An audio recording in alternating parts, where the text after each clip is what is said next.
Hello guys, today we're going to look at what it was really like to wake up as a medieval peasant in 1325.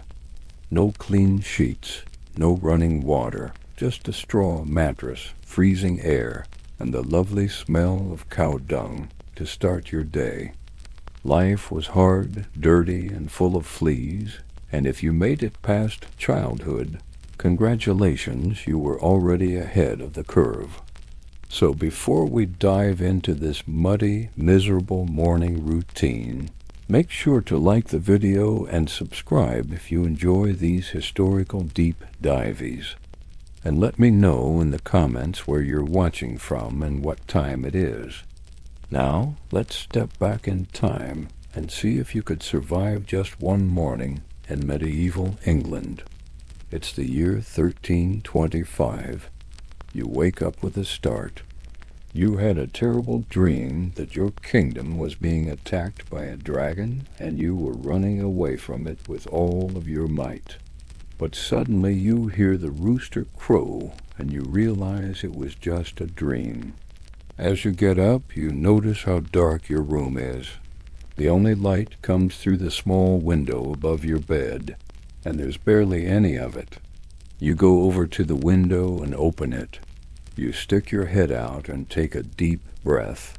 Ah, what a beautiful morning. Birds are tweeting, flowers are blooming. What a beautiful day to be alive. That is until you hear screams in the distance. Screams that don't sound human. You have no idea what it is, but it doesn't sound pleasant. You decide to ignore it and get up. It's time for another day in medieval England. What would you like to do today? Go to the market, visit your friend's farm, go hunting, or nothing. Just chill at home. First off, let's talk about what's going on outside. Imagine living in a world without electricity or any modern technology. Life would be so different. For example, you wouldn't be able to turn on the lights when it gets dark outside.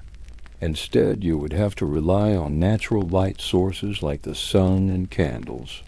And if you wanted to stay up late and read a book, you'd need a candle or a torch. Now, this might not seem like a big deal to us today, but it was a huge inconvenience back then. Not only did people have to deal with the darkness, but they also had to worry about their homes catching on fire because of the candles or torches. But let's not forget about the entertainment options. No TV, no internet, no movies. People in medieval times had to find other ways to keep themselves entertained.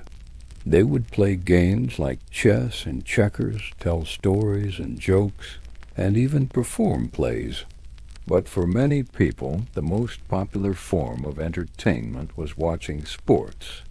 People would attend events like horse races and wrestling matches, and they would cheer on their favorite teams. Now, you might be thinking that this sounds pretty fun, but it wasn't always the case. Sometimes the crowds would get out of control, and the games would turn violent. There were even cases of people being killed during these events. But hey, at least there was something to do. Let's face it, we live in a world where we're constantly bombarded with new technology. It can be hard to imagine life without it. But back in medieval times, people didn't have the luxury of a smartphone or a tablet. They had to make their own fun. And if that meant playing a game of chess by candlelight or watching a wrestling match, then so be it. You decide to go to the market. While you are walking there, you see a group of people gathered around something. You push your way through the crowd and ask what's going on. It seems like there's a small celebration happening. The townspeople tell you that the king's son has just been born. You congratulate them and go on your way. The last king's son died before him, so the birth of a new heir is cause for celebration. The king is so happy that you can feel his joy from here. Maybe he will remember your service and give you some money. Yes, maybe even a noble title. You continue on your way to the market. The next thing you know, you hear someone calling you. When you turn around, you see a guard asking for your papers. Back in medieval times, people had to carry around their identification documents whenever they left their homes. Without a driver's license or a passport, people relied on something else to prove their identity. So you hand over your papers, and the guard examines them carefully. He looks up and asks you some questions about yourself. Then he tells you to bend over and take off your shirt. You ask why, and he says that he wants to check for any signs of violence. Oh, okay. So you do as you're told and hope that he doesn't find anything suspicious. After all, you have nothing to hide, right? Well, maybe he won't be too thorough. Please pick a number between 1 and 10.8. Oh, the guard isn't happy. He tells you that you must come with him. Wait, what? What did you do wrong? Too bad the guard isn't talking. All the way to the castle. Once inside, he throws you into a cell. It's cold, damp, and dark. The only light comes from a small opening in the wall. You can't believe this is happening. All you wanted to do was go to the market. Was that wrong? You didn't think so. But now you're trapped in a medieval prison. What are you gonna do? Medieval jails were not a place for the faint of heart. Prisoners were crammed into tiny cells with little to no ventilation. And the toilets, well, let's just say they were non-existent. In the Middle Ages, prisoners were often chained up and left to rot. It was a terrible way to live, and it is no wonder that so many people were eager to escape medieval jails. But sometimes escape wasn't an option. Here are a few reasons why. For starters, medieval prisons were designed to keep people in. They had thick walls and barred windows, and the guards were trained to spot any suspicious activity. Plus, if you tried to escape and were caught, you would be punished severely. Escapees were often put to death or sentenced to even more time in prison. So unless you were planning on disappearing forever, your best bet was probably just to stay put. You have decided to make the best of your situation, and you are writing a letter to your family. You ask them to visit you and bring some bread and cheese. When you hear footsteps coming your way, you get very excited. Could it be? Please let it be. But it's not your family. It's the guard from before. He brings in a bucket filled with water and puts it in the corner of the room. At least you can drink water, you think. But when you pour it in a tin cup and bring it close to your face, you smell a horrible stench. It's dirty water from the toilets of the castle. You have no choice but to drink it anyway. Your throat is parched and it tastes horrible. You wish you could just get out of this place. A few hours later, you hear footsteps again. This time they're coming closer. One of the guards opens the door and asks you, "Are you strong?" You ask why, and he simply replies, "No reason." He motions for you to follow him. You have no choice but to obey. He takes you out of your cell and down a long hallway. You don't know where you're going, but you're hoping it's somewhere better than your cell. The guard stops in front of a large wooden door. He opens it and motions for you to enter. You step through the doorway and find yourself in a small room. There is a table in the middle of the floor, and on it is a loaf of bread and a knife. The guard closes the door behind you and walks out. You are alone. This is your final test. If you are able to cut the bread, you will be set free.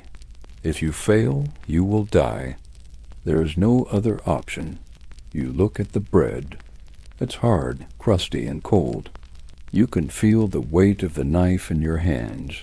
Your heart is pounding. You take a deep breath and try to focus. You have to do this. You want to be free. You know you can do this. Now cut the bread. Please, please, please, please let me pass this test. Did you manage to cut the bread? If you answered yes, congratulations. You passed the test and you are free to go. If you said no, well, I'm sorry. You died. It's another day, and you didn't dream last night. It's 6 a.m., and you have to get up because you don't have an alarm clock, but you do have a rooster. So when they crow, it's time to get out of bed. But before you can do anything else, you need to make sure that the privy is taken care of first. No, not that kind of privy, the other one. You see, the toilet is your responsibility to clean, and the entire family uses it, so it needs to be done daily.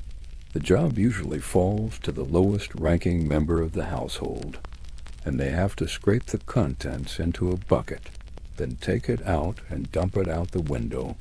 Yes, it's gross, and yes, there are flies everywhere. Don't forget to duck. But now it's time for breakfast. Most people these days eat cereal for breakfast, but this isn't most people, and this isn't most times. So what would you eat if you were served medieval breakfast? For starters, eggs are a popular choice, but not in the way you think. They won't be scrambled or poached or fried. Nope. Instead, they'll be boiled and then smashed against the wall. If you thought making a PB&J was hard, try spreading butter on bread while standing on a wall and balancing a raw egg on the tip of your nose. Yeah, it's as difficult as it sounds. The next item on the menu is bacon, which again is prepared differently than today. The strips will be cut off their slab of fat and then put into a pot. Milk is added along with salt, pepper, ginger, and cloves. Then the meat is boiled for 2 hours, after which you can enjoy your sweet and spicy bacon. As for the fruit, well, it's probably going to be a fig, although dried fruit such as raisins and prunes are popular. But let's not forget the beverage of choice in medieval times, milk. That's right. Water is unsafe to drink, so everyone drinks milk instead. It's usually watered down since straight milk does curdle, but it's still preferable to water, which may contain all sorts of things you don't want to ingest, including animal carcasses. Not to mention most water won't be cold. In fact, it'll likely be snow if you're lucky enough to have access to it. Otherwise, you'll be drinking room temperature water, unless, of course, you have a personal supply of ice harvested from a nearby lake. Otherwise, you're probably getting water from a well. Well, it's safe to say that those aren't the cleanest wells around. Most of them are open to the elements and exposed to animals, allowing all sorts of critters to fall in and contaminate the water source. To top it all off, human waste often ends up in the water supply, thanks to the cleaning process we already mentioned. Yep, that water you just brushed your teeth with may contain bits of poop. And speaking of brushing your teeth, it's time to get ready for the day. First, you need to make sure your teeth are nice and clean. But how do you brush your teeth without a toothbrush? Simple. You use your finger. It's the same thing as using a toothbrush, only more disgusting. You rub your finger along your teeth, except there's no toothpaste, so you're using whatever scraps of food you have left over from dinner. Speaking of scraps, those are actually what you'll be eating for breakfast. After all, food is scarce and goes bad quickly, so nothing is wasted.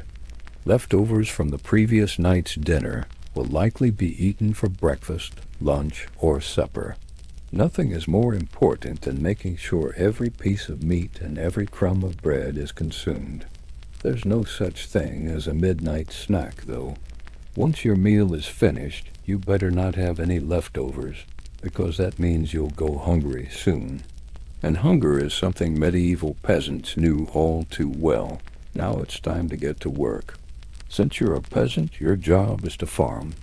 But before you can start planting crops, you need to make sure the livestock is taken care of. Time to milk the cow. Actually, don't stop the milking. I know you were hoping to put that udder where the sun don't shine, but it's not that easy. See, cows aren't pets. They're beasts of burden.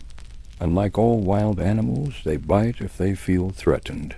Now, if you're really good with animals, you'll be fine. But if you're like me, then yeah, that cow is going to kick you in the face and ruin your day. Thankfully, medieval medicine can fix your injuries, right? Wrong. Medieval medicine was brutal. Doctors had no idea what they were doing. They didn't wash their hands.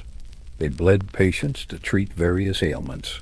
And they even used leeches to suck the blood out of wounds. Basically, if you made it to adulthood, it was a miracle.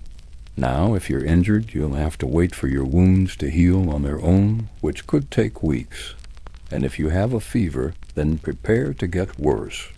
Doctors believed fevers were caused by an imbalance of the four humors, which meant they treated them by inducing vomiting or diarrhea.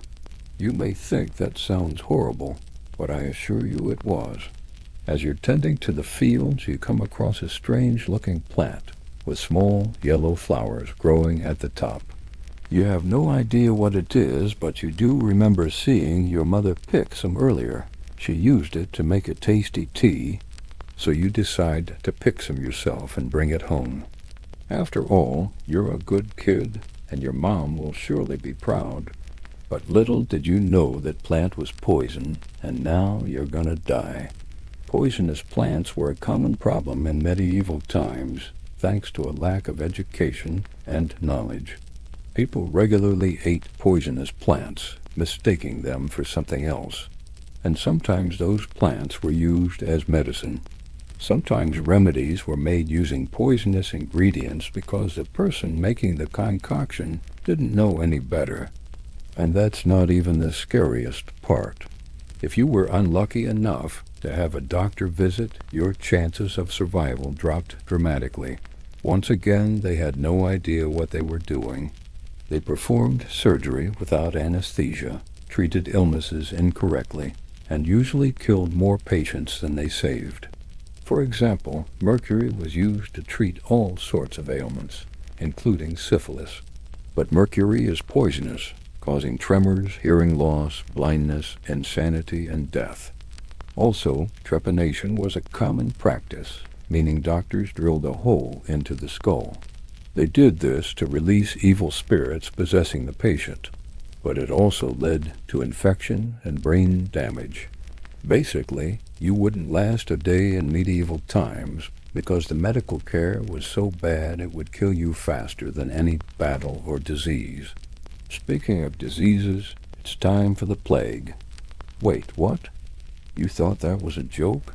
Sorry, it's real. And you've got it. Let's hope you're not too far from home, because you're gonna need some help. The plague is horrible, painful, and deadly, and there's no cure for it. Your best chance of survival is staying close to home and waiting it out. But then you have to worry about infecting your family. There's no real treatment for the plague, so your family will have to resort to treating the symptoms, including using leeches, again, opening up the veins to release the bad blood. Those pesky black rats that carry the disease will infest your home, feasting on your rotting flesh and biting you for good measure. Every time you feel pain, you wish you were dead. But unfortunately, you're not. The plague will weaken you for days, maybe even weeks, before finally killing you. But the worst part is that no matter what you do, you can't stop it from happening. If you haven't died yet, congratulations, because you've made it through a whole morning in medieval times. Just kidding. You still have to get through the rest of the day. It's 8 a.m. Your morning has already started off badly. The privy that you relieved last night is now full of chamber pots and animal waste. Luckily, you don't need to use it again because nature has already taken its course. Whilst the common folk are usually too polite to relieve themselves anywhere other than a purpose-built latrine or a designated spot in the woods, there are plenty of animals who aren't concerned with decorum. Their business is their business after all. As you step outside, you're greeted by the stench of stale urine, rotting waste, and, well, poop. It's not unpleasant. Just something you need to get used to if you plan on living in medieval Europe. In our last episode, we left you making your way through the town, hoping to earn some money by doing odd jobs. And you found yourself hired as a farmhand for the day. Now you're walking behind an ox, or possibly a team of oxen, depending upon the wealth of your employer. They're repulling a heavy plow that will turn over the earth so it can be prepared for planting. There isn't really much for you to do except walk behind the oxen and make sure the plow doesn't run into anything too big to move. But you wouldn't have to walk far before the first problem of the day presents itself. The road ahead is blocked by a group of women. They're gossiping whilst they haul large baskets on their heads, and they won't budge until you pass. Back in the village, you could have easily stepped around them, but out here in the open, the options are more limited. Men and women didn't interact very much in medieval times, and you'd be considered rude if you asked one of these women to move so you could pass. Your only option is to go around them, which takes you further off the path and means you'll need to find another route to get back onto the road. This delay is going to cost you valuable time, and your boss isn't going to be happy when he realizes you haven't returned from your trip to the fields. You finally get past the chatty women and continue on your way.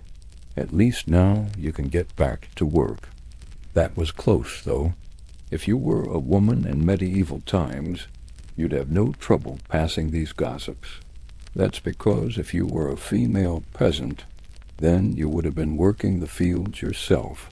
You wouldn't even have been able to hire yourself out to a farmer for the day like you did. Because peasants were legally bound to the land they lived on, they couldn't just leave their lord's property without permission, and you probably wouldn't want to try and leave anyway. Remember, this is the age of serfdom. Peasants were essentially slaves. They worked from sunrise to sunset to produce food for themselves and their lord, and they weren't allowed to leave their village, or they'd be put to death. Of course, they needed to travel occasionally to market, to church, or to visit family, but these were rare exceptions to the rule. For the most part, peasants spent their entire lives within the village or working the fields immediately outside it.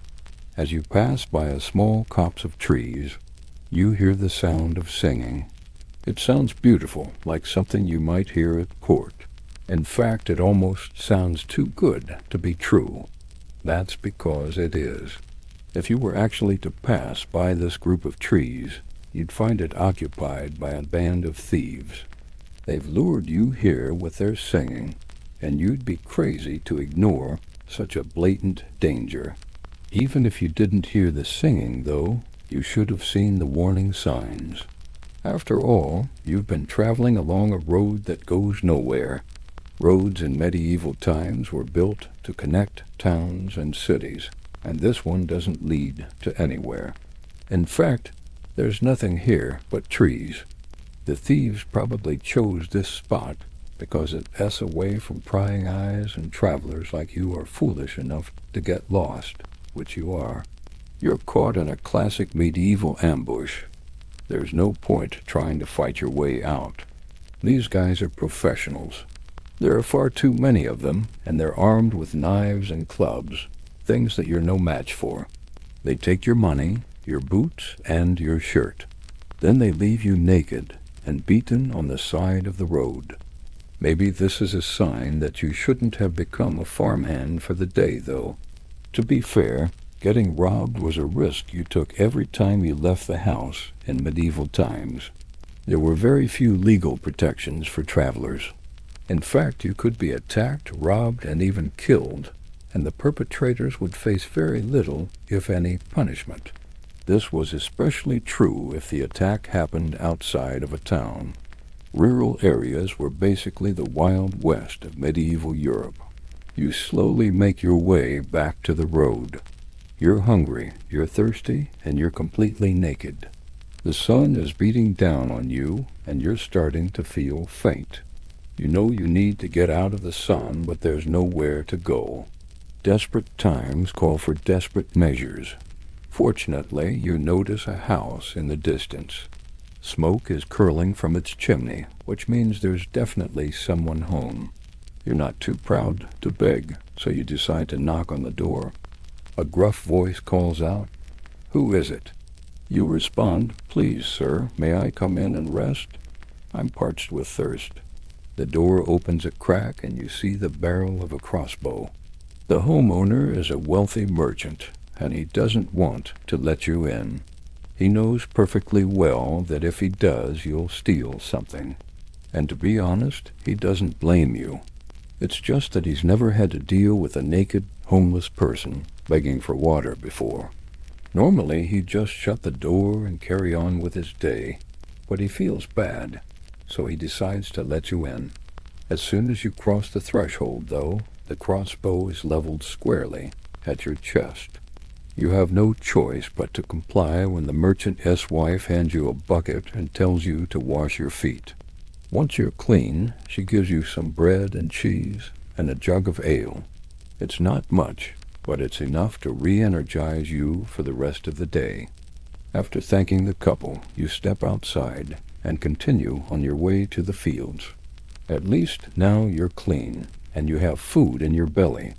The worst part about being a traveler in medieval times wasn't the lack of safety or the long hours. It was the constant hunger. With no refrigeration, food spoiled quickly, and there was always the worry that there wouldn't be enough food to go around. It wasn't uncommon for people to go hungry, and it was certainly something you wouldn't want to happen.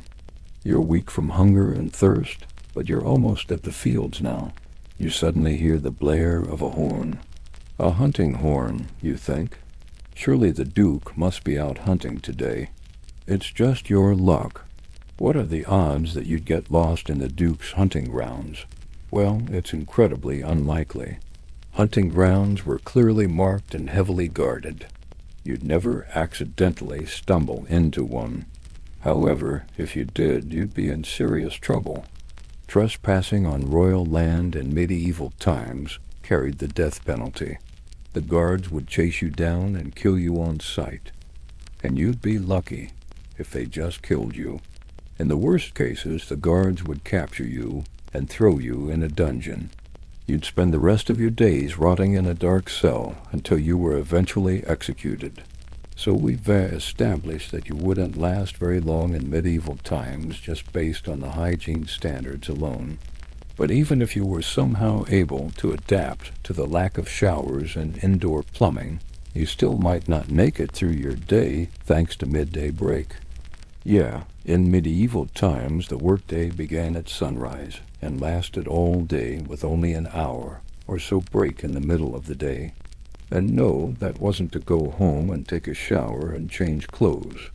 That was called dinner. Basically, when the sun was at its zenith around noon, everyone would stop what they were doing, eat some food, drink some beer, and then get back to work. For the peasants, their dinner might have consisted of black bread, cheese, and maybe some ale. If they were lucky, they may have had leftovers from the night before, or perhaps some soup or porridge. The meal wouldn't have been anything fancy, but it was enough to keep their energy up while they continued working in the fields. Now, you may think that's pretty stupid. You shouldn't be eating lunch right in the middle of the workday. Well, actually, this practice was pretty common across many cultures and time periods. It made sense to take a break when the sun was at its hottest, because you didn't want to be outside working during that time. Plus, they were mostly poor people working in the hot sun all day, so a break was definitely in order. But what about the kings? Did they also take a midday break? Well, Louis XIV of France took his midday break very seriously. His royal dinner would have easily taken 4 hours with plenty of wine and entertainment. There would have been music and dancing, and likely a number of side trips to the bathroom. These dinners were more like a royal party than a meal, and they often ended with a parade.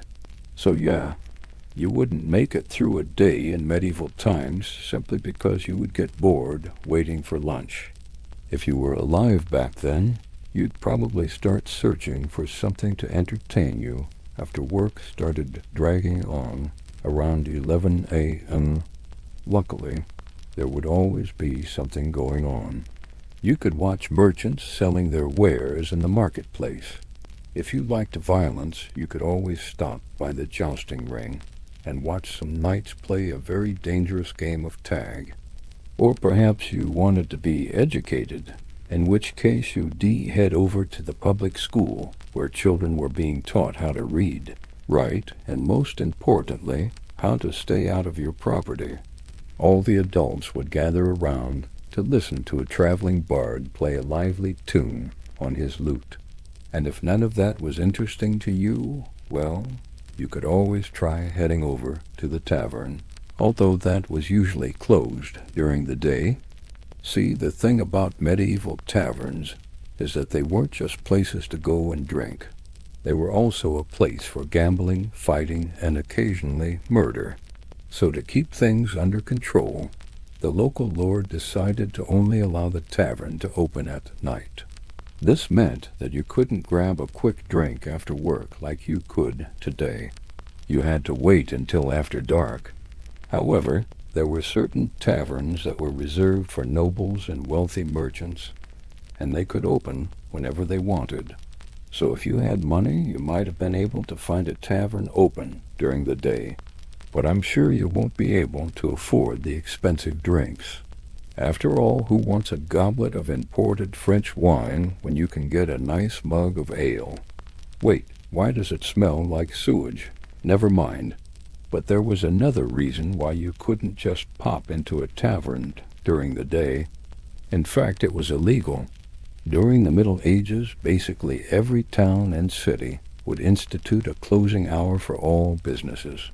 Shops, markets, taverns, blacksmiths, lumber mills, everything had to close by sunset. People just weren't allowed to do business after the sun went down. And this was due to a couple reasons. First of all, lighting wasn't exactly easy to come by back then. Sure, candles and oil lamps existed, but they weren't exactly cheap, and they gave off very little light. Then you had to worry about fires. Closing business meant that people couldn't leave unattended candles and lamps burning overnight. It also kept the riff-raff out. See, when the shops closed, the guards would lock the gates to the city, and everyone would be forced inside. Crime rates would drop dramatically at night, since nobody could get in or out. So having your doors locked was pointless. However, this did cause a major problem. What happens when you need to go to the bathroom in the middle of the night? You re-stuck in a crowded medieval city with a bunch of people who aren't too concerned with personal space. Well, first off, you would never go in the open. That was reserved for the animals. Instead, you would have to find an outhouse or pay a woman to let you use hers. The problem is that these were in extremely short supply because everyone shared these public bathrooms. There was no such thing as toilet paper either, so you had to bring your own. That's right. People would carry around a small piece of cloth just in case they needed to wipe themselves after using the outhouse. Sometimes they would even use a stick. Yikes. So yes, even if you somehow survived the poor hygiene and lack of showers, you wouldn't make it through a day in medieval times because you'd never be able to find a bathroom on time. But perhaps your luck would change if you headed out into the countryside. After all, there's nothing wrong with taking a walk in the woods, right? Well, don't do that in medieval times. See, there was a good reason why all the action happened in the cities. Back then, most of the land was covered in huge swaths of forest. They were absolutely massive, and they were very dangerous to travel through. For starters, these forests were filled with bandits looking to steal your stuff. Even if you avoided them, there was no guarantee that you would avoid wild animals. Wolves were especially common in these woods, and they weren't afraid of humans. In fact, there were a few cases of wolves attacking parties of soldiers. And don't forget that this was well before the days of Wolfman. So if you encountered a wolf in the forest, you wouldn't stand a chance. There were also bears and boars. Hunting these animals was a popular pastime among the nobles. And trust me, you wouldn't want to be mistaken for a wild pig. But there was another danger lurking in the forests of medieval Europe, and they were far more terrifying than any animal. See, there was a good reason why everyone lived in close quarters. It was simply too dangerous to travel during the night. You had to cross bridges, walk along narrow paths, and hope you didn't fall into a river. But it was also almost impossible to see. And if you couldn't see, you could easily run into one of those things that goes bump in the night. Yep, medieval forests were full of ghosts, goblins, and other creepy creatures. Some of these legends are likely based on real-life animals that were just unknown to scientists, while others were simply made up to scare children into behaving. But whatever the case, you wouldn't want to be wandering around the forest when it got dark. You'd be sharing that experience with everyone else who lived in the village. It is high noon, and you just finished eating your meager lunch, consisting of a thick piece of bread with some cheese that you likely made yourself from your cow, sheep, or goat milk. Maybe you had some leftovers from last night's supper as well, such as a piece of fish, or maybe even some chicken. Depending on your social status, you likely do and have much else to do today. And so you head out into the fields to enjoy the afternoon sun before it is time to start preparing for dinner. For most people in medieval times, this was their favorite part of the day. Sure, the nights were filled with candlelight chatting and drinking sessions around a hearth, or perhaps a hard evening of spinning, weaving, or other household tasks. But there was something special about an afternoon in the fields, where you could lay back and relax in the warm sun after a hearty lunch. The air is filled with the buzz of insects and the smell of freshly cut hay. The trees are full of bird song, and the only sounds disturbing the peace are the buzzing of bees, the rustling of leaves, and the gentle mooing of cows as they graze nearby. You take a deep breath and feel completely at peace. But this feeling is short-lived because your peaceful afternoon is quickly ruined by a large shadow suddenly passing over you. You look up to see a giant bird swooping down towards you, talons extended, and ready to snatch up anything that moves. Hawks, falcons, kites, and other predatory birds often hunted in the fields. And even though they were unlikely to attack a human, it was always best not to tempt fate. Luckily, the bird passes right over you without incident, but it does make off with a rabbit that was enjoying the sunshine just moments ago. As you lay there, still shaken from your close encounter with the hawk, you remember hearing reports of wolves being spotted closer and closer to the village. Even though attacks were rare, you know that you are at risk. So you get up and decide to walk back towards the safety of the village. As you walk, you spot a deer grazing peacefully in the field and think about how delicious venison would be.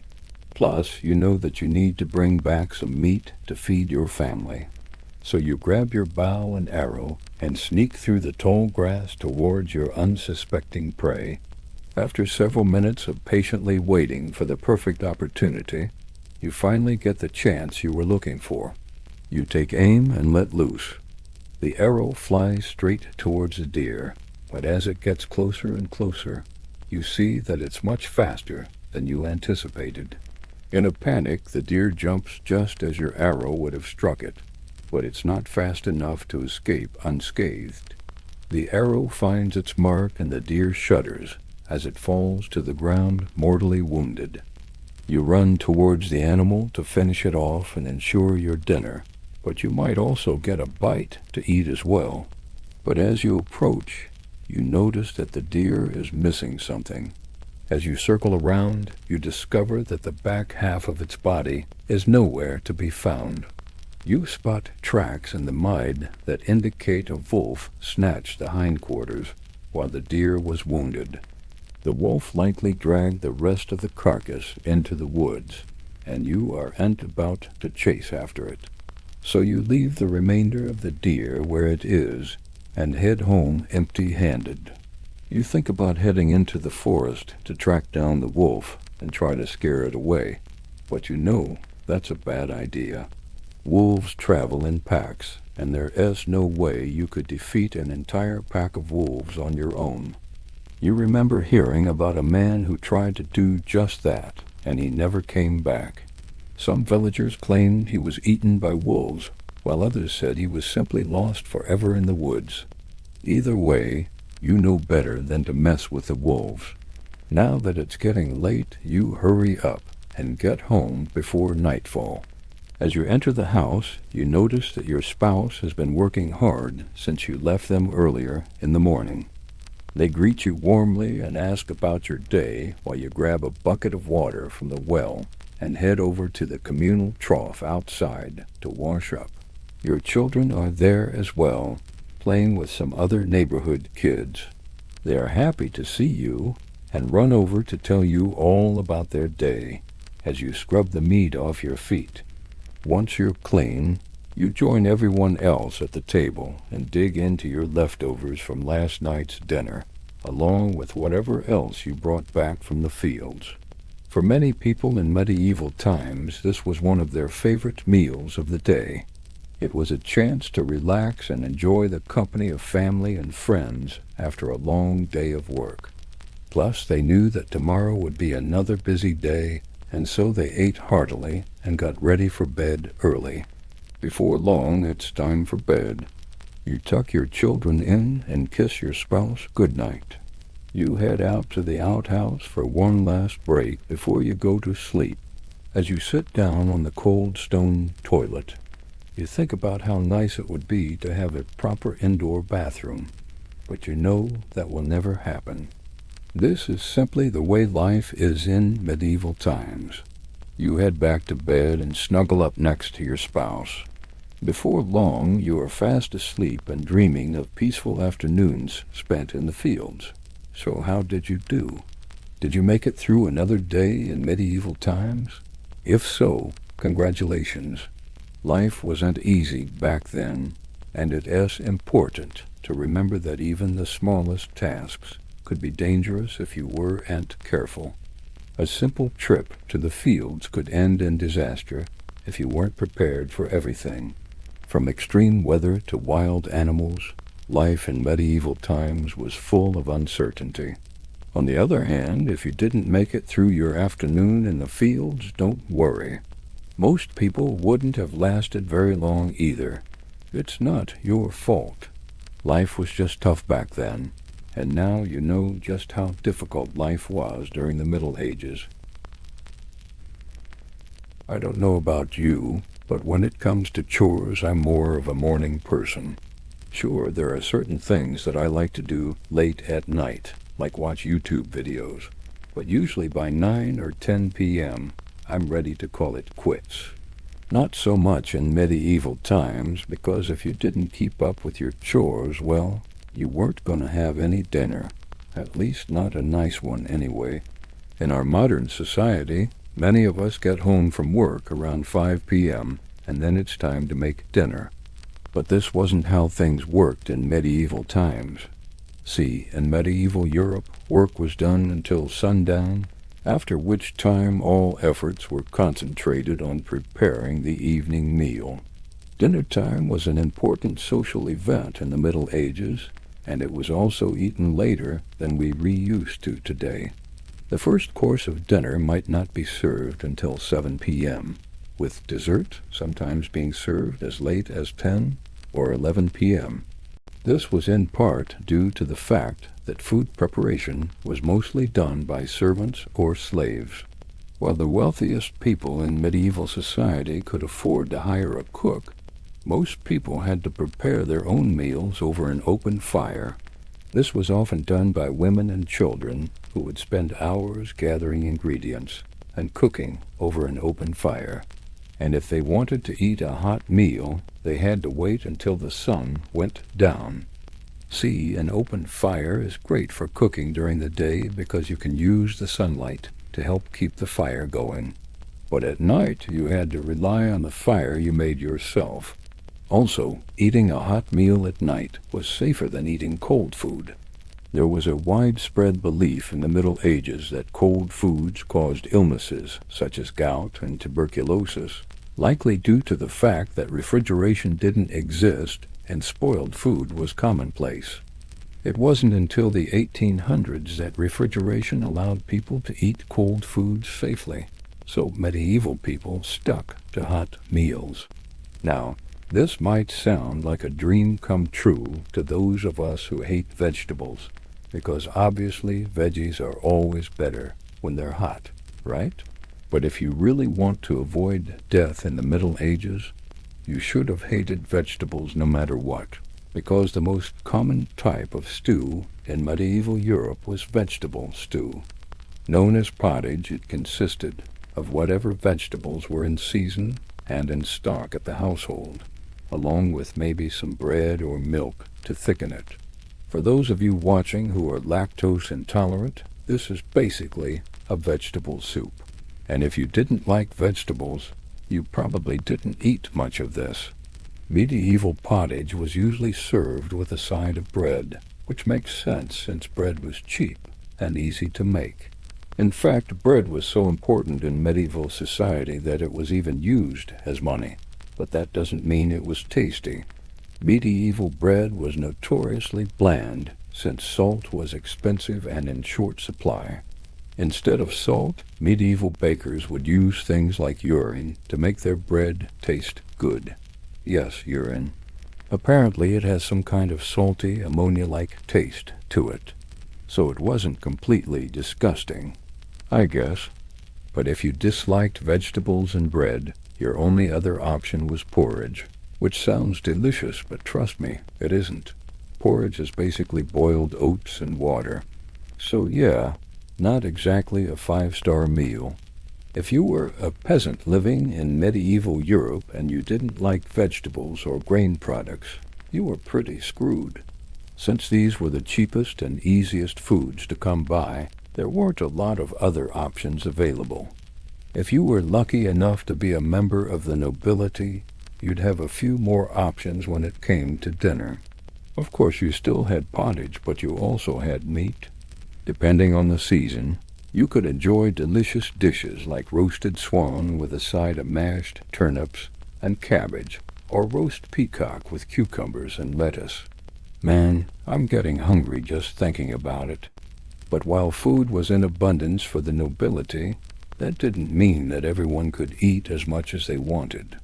Meals for the upper class were still communal affairs. It was rude to eat alone in medieval Europe, and members of the nobility were expected to share their meals with their servants and any guests they had.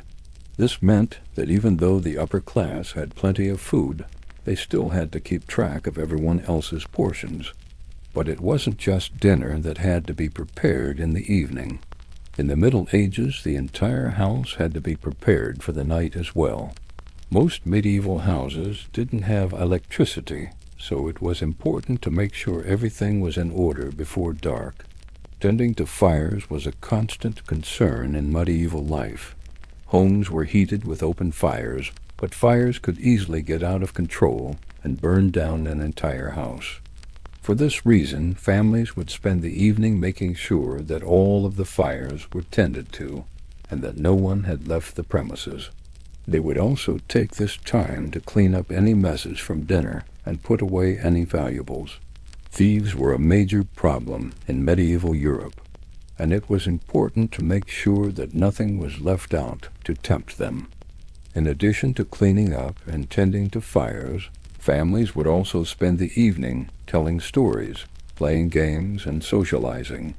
It was an important time for bonding with family and friends before bed.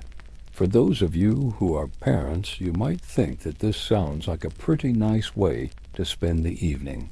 Unfortunately, it wasn't always so relaxing. Medieval parents had to keep a close eye on their children at all times. Not only were streets dangerous at night, but children were considered to be especially vulnerable to the devil and his minions. To protect their kids from harm, parents would often have them sleep in the middle of the room, surrounded by the rest of the family. That way, if the child woke up in the middle of the night, they would be safe. It also gave parents an opportunity to breastfeed during the night, which was important since babies and young children were constantly at risk of dying from illness or starvation. Parents also had to be on the lookout for bears. Yes, bears. It turns out that medieval Europe had a bit of a bear problem. They would often wander into villages and steal food, or worse, kidnap children. To protect their kids from these furry fiends, families would often keep a large dog with them at night. And if all of this wasn't enough to make you want to crawl into bed, there was always the threat of a surprise attack. In medieval times, homes were often attacked by rival families or members of the nobility who wanted to claim their land.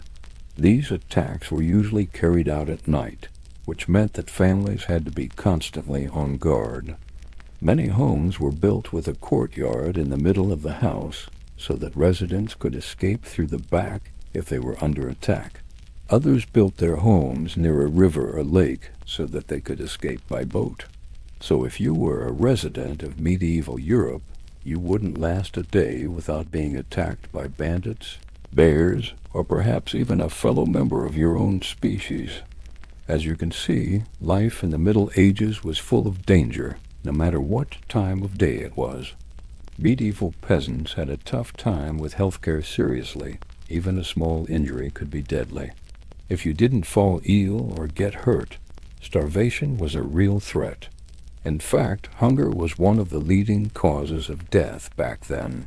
And while it may seem like the worst place to be in medieval Europe would be in the countryside, where food was so hard to come by, we actually argued in episode 3 that rural life was better than urban life, because at least in the country you had access to farms and animals, which meant that you could more easily find something to eat.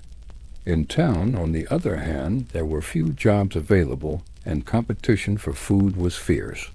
In episode 4, we then talked about how dangerous life was in medieval towns, because not only did people starve to death, but they also got brutally murdered all the time. If you were unlucky enough to get robbed, you would probably get killed. And violent crime was so widespread that even your neighbors could end up taking your life. In our last segment, we discussed the importance of religion in medieval life, and how just about everyone participated in the Christian rituals of the time, including prayer, fasting, and of course, attending church. For many peasants, these religious activities took up a significant portion of their day. Now, in today's episode, we're going to talk about what life was like after dark in medieval times, specifically what happened when the sun went down. We'll look at how people spent their evenings, what they did for fun, and how they kept themselves safe in the dark. When the sun began to set over the horizon, signaling the start of the evening, most medieval peasants would return home from whatever work they had been doing in the fields or around the village. After spending the majority of their days working or tending to their crops, they had little time or energy left for entertainment. However, as darkness descended, the villagers would engage in various activities to pass the time before retiring for the night. As we mentioned in our previous episode, literacy rates in medieval times were quite low, so most people couldn't read books or newspapers. But that didn't mean they had no sources of entertainment. Many peasants would gather together in the evenings and share stories, jokes, and news. Storytelling was a popular pastime, and bards would often travel from village to village performing songs and poems.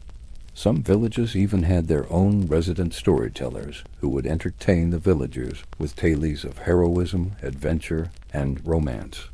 Of course, there was also gossip, which was always a favorite pastime of medieval peasants. While the topics of conversation varied from village to village, some common themes included the latest rumors about the king or the local lord, the price of grain and other goods, and any recent crimes or scandals. This gossip was usually shared during the evening meal or while women were spinning and preparing flax. Even though it might sound mundane to us now, gossip was an important way for people to stay informed and connected to their community in medieval times. And it wasn't just a way to pass the time, it was a way to build relationships and stay up to date on everything that was going on in the world around them. Evening activities back in the day were a blast. Kids would be running around, playing classic games like hide and seek and tag, giggling and dodging each other like it was the most serious competition ever. Meanwhile, adults got into their own groove with games like chess and cards, where strategy and luck could lead to some pretty intense moments. And let's not forget about gambling. Many taverns were buzzing with excitement as men rolled dice or played cards for cash, adding a little thrill to their night. And of course, drinking was a big part of the scene. Beer was the go-to drink for everyone, men and women alike. It was actually considered safer than water back then, since it was less likely to be contaminated. Plus, it packed a bit of nutrition. Wine was a favorite too, especially among the nobility and clergy, who often enjoyed it during feasts and celebrations. It was all about good times and good company. But what about danger? As we mentioned in our last episode, nights could be dangerous times in medieval Europe. Bandits and robbers would often target unsuspecting travelers, and violence was not uncommon in the streets. Most people were aware of these dangers and took precautions to stay safe. Many villages had watchmen who would patrol the streets at night, and some even had their own militias. In addition, people were generally more cautious when they were out at night and would avoid walking alone if possible. Despite these precautions, crime was still a problem in medieval Europe, and people were constantly on guard for danger. Religious beliefs also played a role in shaping the evenings in medieval times. Most people were very religious and believed that evil spirits were more active at night. Superstitions about witches and other evil creatures were widespread, and people would take steps to protect themselves from harm. For example, people would often carry religious symbols with them at night, such as a cross or a holy water sprinkler. They might also say prayers or recite biblical passages to ward off evil spirits. These fears and superstitions were not limited to the common people either. Even the clergy were concerned about the dangers of the night. Churches were often built with thick walls and fortified structures to protect against attacks from outside forces, and many monasteries had their own guard to protect them from intruders. Evenings in medieval times were a time for relaxation and entertainment, but also a time for caution and vigilance. With the threat of crime and superstition looming large, people had to be careful when they were out after dark. But despite these dangers, the evenings were a time for people to come together and enjoy each other's company before retiring for the night. So while life in medieval times was tough, there were still some things to look forward to, like the evenings and all the activities they had to offer. With all that said, let's move on to another topic and learn more about medieval life. While dinner was the main meal of the day for medieval peasants, it wasn't necessarily eaten at the same time each day. The time of the evening meal varied, depending on the season and the amount of daylight. In the summer, when the sun didn't set until late, the evening meal might not be served until 8 or 9 o'clock. During the winter, however, when darkness fell earlier, the family might eat at 4 or 5 o'clock. This flexibility allowed peasants to take advantage of the daylight hours for work and to eat their main meal when it was most convenient. The evening meal consisted of whatever food the peasant family had available. This might include bread, cheese, milk, eggs, meat, or vegetables. In the countryside, families would eat different foods depending on the season. For example, in the summer they might enjoy fresh vegetables from their garden, while in the winter they might rely on stored root vegetables such as potatoes or carrots. Meat was also a staple of the evening meal, and families would often eat the leftovers from the previous day's supper. In some cases, peasants would also hunt small game, such as rabbits or birds, to add meat to their diet. As the family ate their evening meal, they would also catch up on any gossip from the day. Peasants often worked long hours and didn't have much time to socialize during the day. Therefore, the evening meal was an important opportunity for them to connect with others in their community. They would discuss the latest news and events, as well as any rumors or scandals that might be circulating. This sharing of information helped to keep the community informed and connected. Peasants also used the time to discuss any problems or concerns they might have. This could include issues related to their work, their family, or their community. By discussing these issues over their evening meal, they were able to get support and advice from their fellow peasants. This sense of community was essential for survival in medieval times, and the evening meal played an important role in fostering it. So overall, the evening meal was an important part of medieval peasant life. It was a time for them to rest, refuel, and catch up on the latest news and events. Although the specific foods eaten and topics discussed would vary depending on the time of year and the needs of the community, the evening meal was always an opportunity for peasants to come together and strengthen their bonds with each other. The sun's gone down and dinner's wrapped up, so it's time to wind down for the night, right? But let me tell you, in the medieval world, saying good night isn't always as simple as it sounds. Only about settling in for the night for the Middle Ages. People lived in a vastly different world than we do today, which means when we think of how they spent their free time, we often imagine a lot of similarities with ourselves. We think of people relaxing in their homes after work or out in the local pub before going home. And while that may sound accurate, these are actually quite rare examples of how people did spend their leisure time. Instead, most people were likely just trying to get by and make sure they survived another day. For example, while we might watch TV or play video games for fun, most people didn't have access to such luxuries. So instead spent their time working on household chores or fixing up their house. For farmers, this could mean tending to animals, making sure the crops are cared for, or repairing fences. While for those living in towns, it might mean mending roofs, cleaning out waste, or taking care of other domestic duties. As such, by the time the sun began to set, people would have likely been exhausted and ready to go to bed. But wait a minute, there's more. Many people didn't even have beds to sleep in.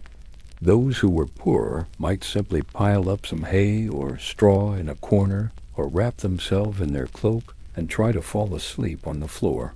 This lack of comfortable sleeping arrangements wasn't unique to the poor either. Even those higher up on the social rungs didn't have the same sleeping comforts we enjoy today. Often, instead of a mattress, they would have a simple piece of wood with a blanket or sheet placed over it. The wealthiest might be able to afford feather beds, But even these weren't like the ones we know today, instead filled with straw or other cheap filler. And instead of sleeping alone, many would share their beds with their family or even animals, leading to a restless night's sleep for all involved. For those who were lucky enough to own a bed, settling into it could still be quite a perilous affair, especially for those living in medieval towns. Since houses were often made of wood and had very few exits, if a fire were to break out, it would spread quickly and give the occupants little time to escape. As such, people would often store their beds close to the door so they could make a quick exit if needed. The problem was getting into bed itself could be tricky. If you were unlucky enough to be sleeping in a top bunk, then you ran the risk of falling out during the night. And while a fall off a bed might seem comical to us, keep in mind that mattresses were hard and unforgiving in the medieval period, meaning a fall could easily crack your skull open. But what about the non-human inhabitants of your bed? In the medieval period, rodents of all kinds would often find their way onto your bed, whether it be mice, rats, fleas, or other vermin. They would happily nestle in the straw or blankets of your bed, which meant sleeping was always a gamble. Not only would the critters be biting and scratching you all night, but they could also carry diseases that could make you very sick. In fact, the Black Death is believed to have spread in part due to rats carrying the disease from one person to another. Add in the fact that livestock often slept inside with humans, and you have a breeding ground for illness. Suffice to say, making a night of it in your bed in the medieval period could be a risky endeavor. When it comes to sleeping in the Middle Ages, privacy was definitely not a concern. For many people, their homes were shared with their extended family, servants, apprentices, and even livestock. This meant that sleeping quarters were cramped and personal space was non-existent. Forget about having your own room. Even sharing a bed with your spouse was considered lucky. Families would often have several generations living under one roof, all trying to sleep in the same area. Privacy curtains or walls were rare, meaning everyone was on display at all times. This lack of privacy wasn't just limited to the home either. In fact, the streets were just as bad. Houses were built right up against each other, with windows mere feet apart. It wasn't uncommon for people to peer into their neighbor's home through their window. This lack of separation between public and private life made it difficult to have any kind of privacy at all. Just trying to sleep with all eyes watching, you would be a challenge indeed. And let's be real, sometimes sleep just evades us no matter where we are. And in the medieval period, that was no different. But if you couldn't fall asleep in your noisy, vermin-infested bed, what else could you do? Well, how about listening to your neighbors argue? Thanks to the close proximity of homes, you were never far from the drama of your neighbors. Loud arguments, fights, and even music from taverns or street performers would carry right into your home. This constant noise pollution made it hard to focus on anything, let alone fall asleep. There was no escaping the sounds of the city, no matter how hard you tried. Sometimes the best option was to simply make the most of it, and try to listen to something pleasant, assuming you could find anything that wasn't blaring in your ear at the time. What's worse, sometimes the sounds of your neighbors would be much more sinister in nature. During the medieval period, violence was a fact of life, whether it was a common brawl, a robbery, or an angry mob. The night wouldn't be peaceful, and you might end up witnessing something horrific right outside your window. In these cases, the best course of action would have been to lock your doors and hope for the commotion to pass you by. But sometimes the danger came right to your doorstep. In these situations, you might want to have a weapon handy to defend yourself, but you would have to act fast. If someone broke down your door in the middle of the night, you would need to react quickly to defend yourself and your family. Otherwise, you might not make it through the night at all. Medieval night watchmen were absolutely crucial for keeping their towns safe and sound. As towns got bigger and more crowded, they became tougher to defend, right? So the best way to keep the peace was to set up a solid system of night watchmen.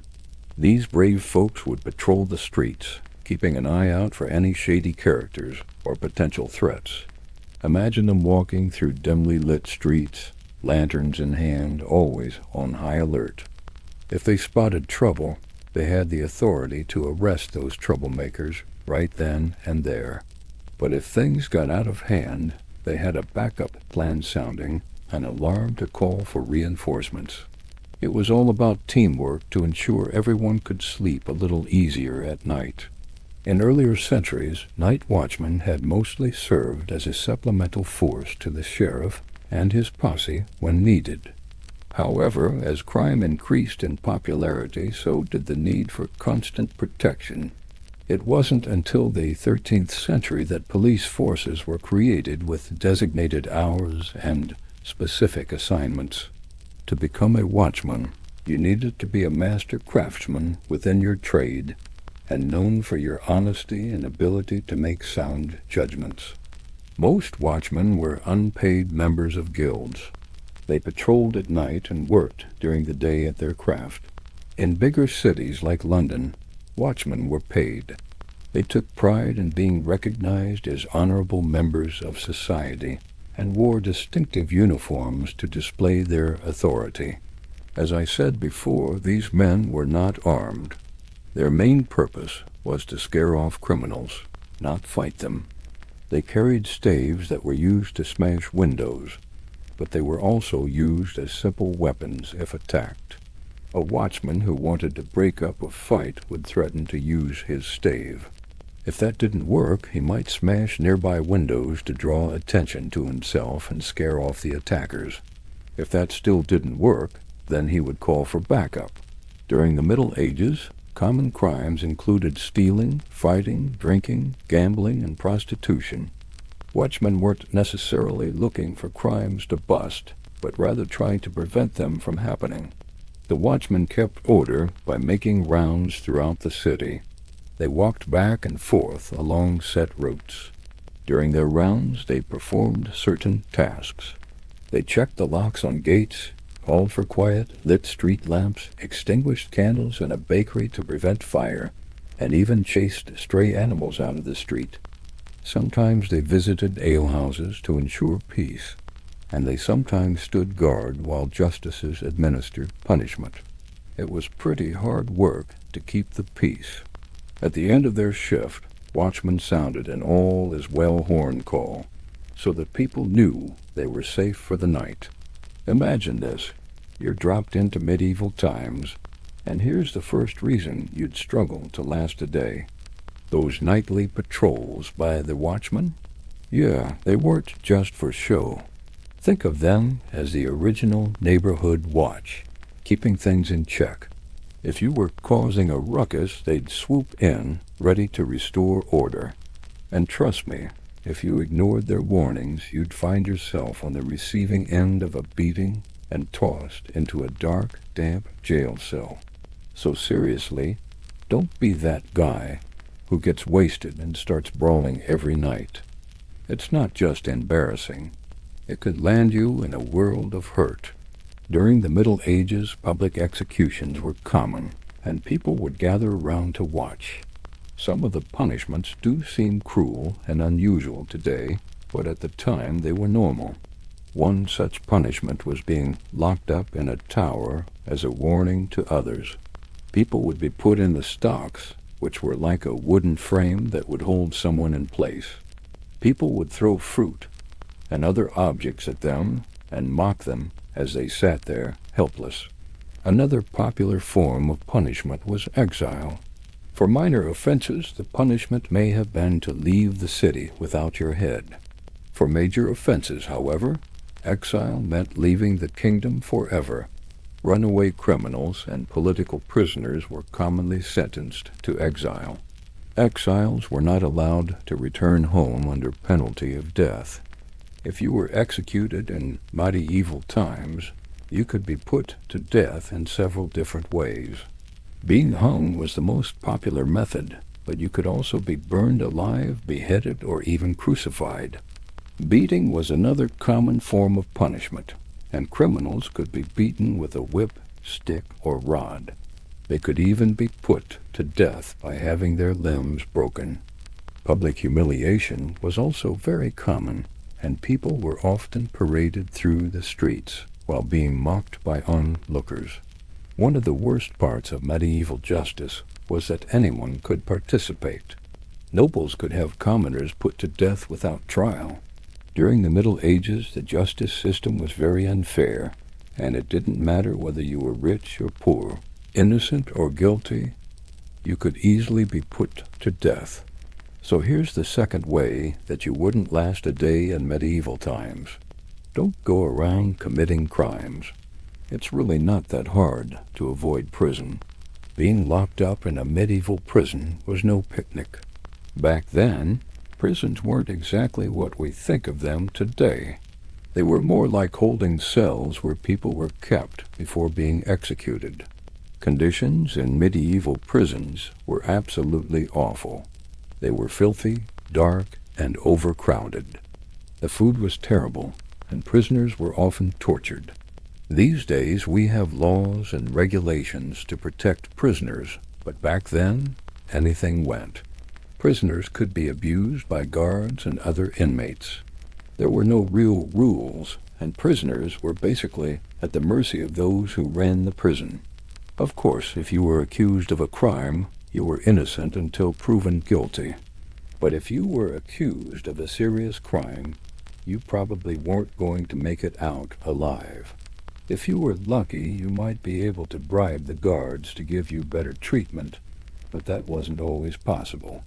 So here's the third way you wouldn't make it through a day in medieval times. Stay out of prison. If you ended up in a medieval prison, you probably wouldn't make it out alive. While it's true that life expectancy during the Middle Ages was short, most people died from disease and war, not punishment.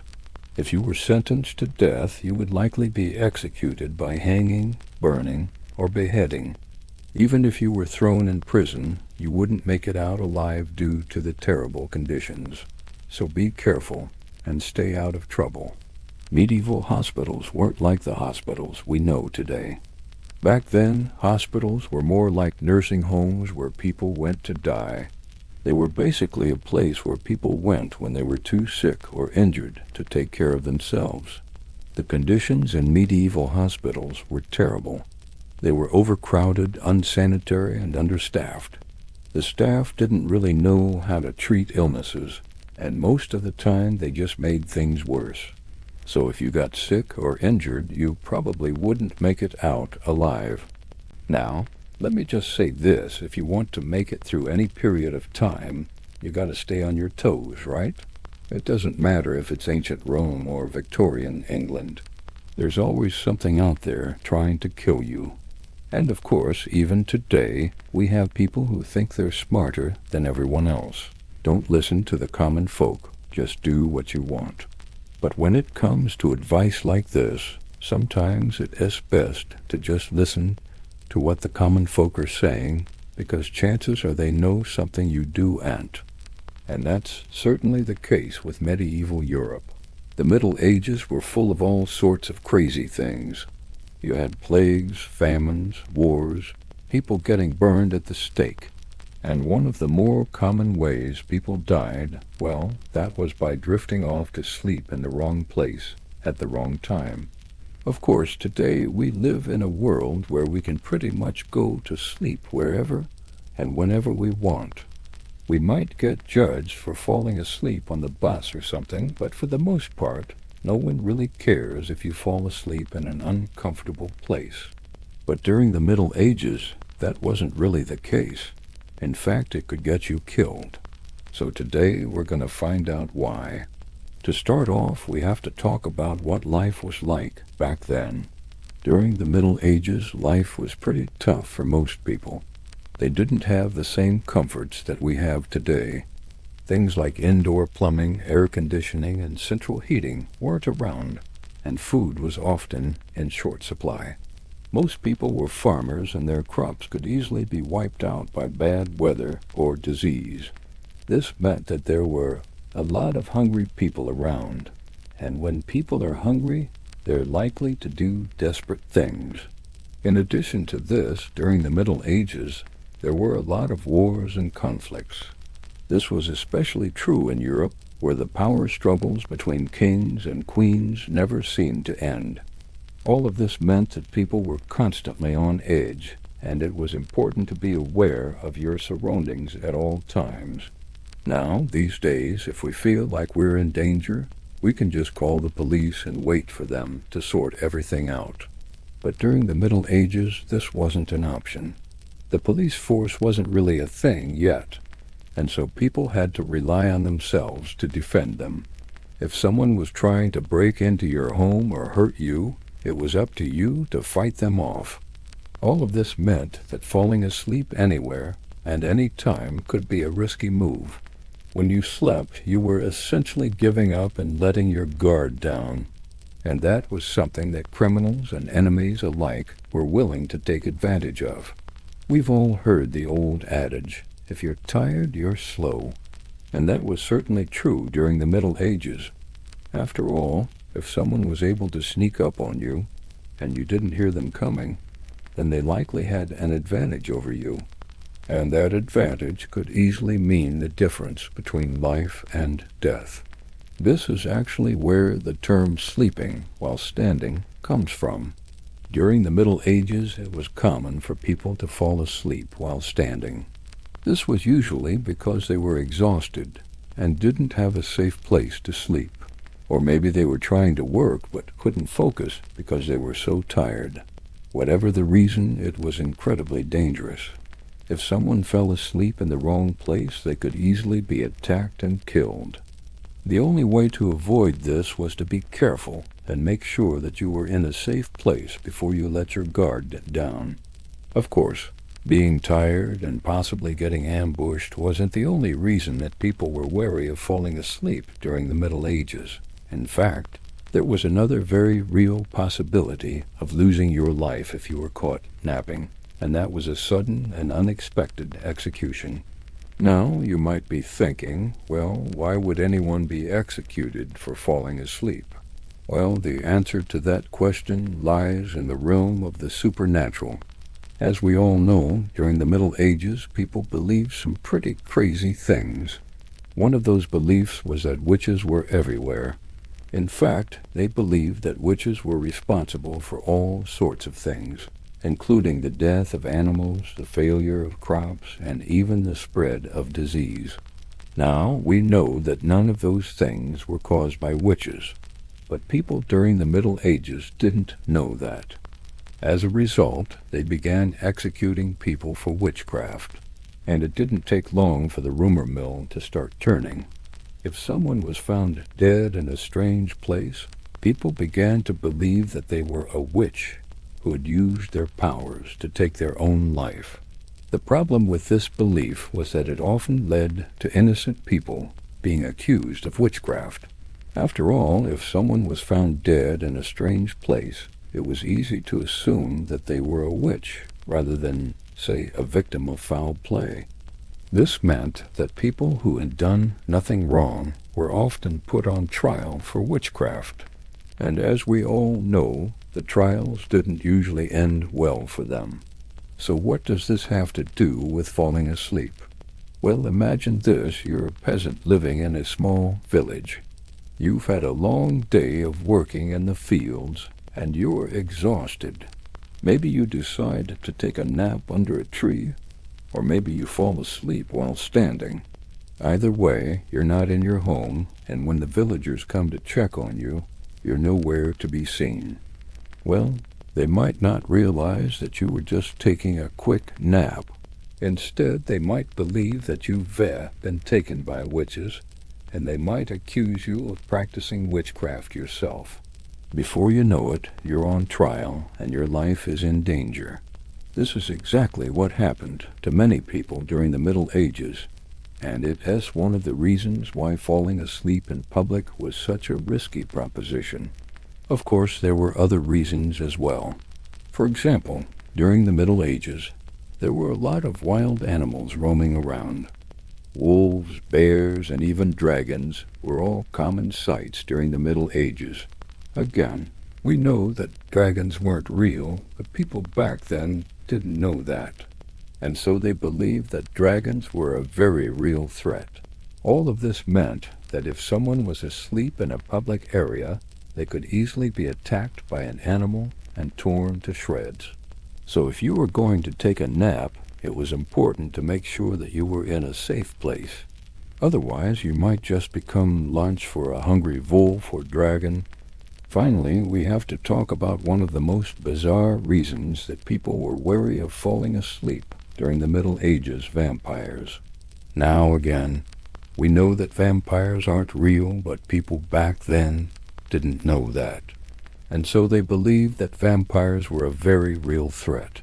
In fact, they believed that vampires were so common that they needed special precautions to be taken to prevent them from rising from the dead and attacking family members. One of those precautions was to make sure that people were buried face down. This was done to prevent the vampire from rising and drinking the blood of family members. And it was also common for families to keep a close eye on their dead relatives. This was done to make sure that the vampire didn't rise and attack anyone. Needless to say, it was quite rude to be accused of being a vampire. And if you were accused, your family might take extreme measures to make sure that you didn't come back and bite them. So if you were tired and needed to take a nap, it was important to make sure that you were in a safe place. Otherwise, you might just end up being the next vampire victim. Well, there you have it. Those are just a few reasons why falling asleep during the Middle Ages could get you killed. From executions to animals and even vampires, there were a lot of dangers that lurked around every corner. So if you ever find yourself in medieval times, be careful where you take your naps. Now, I'm curious to hear your thoughts on this.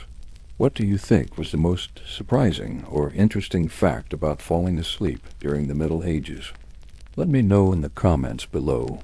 Also, if you enjoyed this video, please be sure to like and subscribe.